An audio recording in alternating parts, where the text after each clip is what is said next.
You know which indie developer I really like now? Pony Studios. It's not your episode!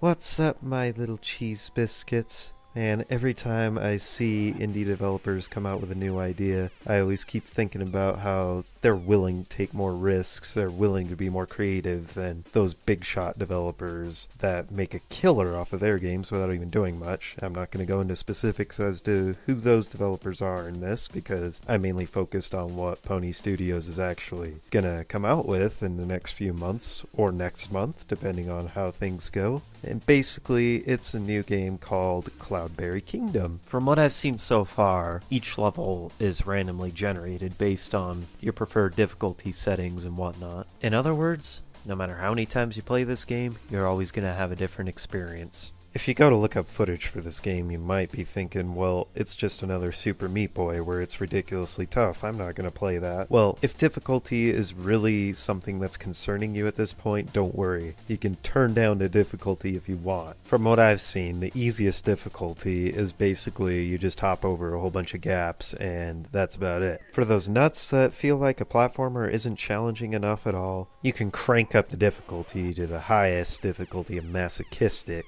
In fact, in the About section of the Pony Studios website, they even say that they're going to give away $1,000 to the first person to beat it on Masochistic. In fact, I've got the exact quote right here. Are you really willing to give away $1,000 to the first person to beat the game on its hardest setting? Absolutely. We're confident that we can match a difficulty to any skill level. If you can prove us wrong, we'd love to see it. It'd make a sweet YouTube video. Now, I don't know about you, but honestly, I think that's pretty epic, and anyone that thinks they're pro should definitely take on that challenge. You might end up with $1,000. And just for kicks, I'll submit my own series of videos trying to beat the masochistic mode as well, because let's face it, I want $1,000 too.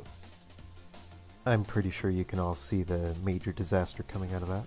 But moving on, another thing I like about these developers is that they have a pretty good sense of humor, and they show this through their website. In fact, I've got a few quotes here by them. So what's all this talk about algorithms? We love platformers. Some days we wish we had an army of Arctic elves toiling away designing new levels to fill our insatiable need for more pixel-perfect jumps. 3 years ago, we set out on a quest to fulfill that wish. To make a long story short, it turns out elves don't exist, so we just programmed a computer to design levels instead. And then another one talking about how much skill does it really take to play a platformer. They just respond with, how much skill does it take to juggle flaming penguins across a bed of nails while reciting the Pledge of Allegiance backwards in front of a crowd of restless pantomimes. Overall, I've been seeing a lot of great things from this game, as well as the developers themselves as they've been expressing themselves through their own website. I haven't really seen that kind of personality with many other game developers in quite some time, so I really hope that you guys support them like I'm going to on the Wii U when the game comes out this June or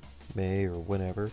Along with the Wii U, this game will also be releasing on the 360, the PS3, PC, PS Vita, and they are considering doing a 3DS launch as well, but they haven't said anything about it being set in stone just yet, rather that they're just looking into it, and that they would love to do it if they can. In the end, it doesn't matter what system you get it on, I would just rather that you support them in any way that you can. They have developed something great here, and I don't think their efforts should go to waste. That wraps it up for this video, so I guess I'll just see you later.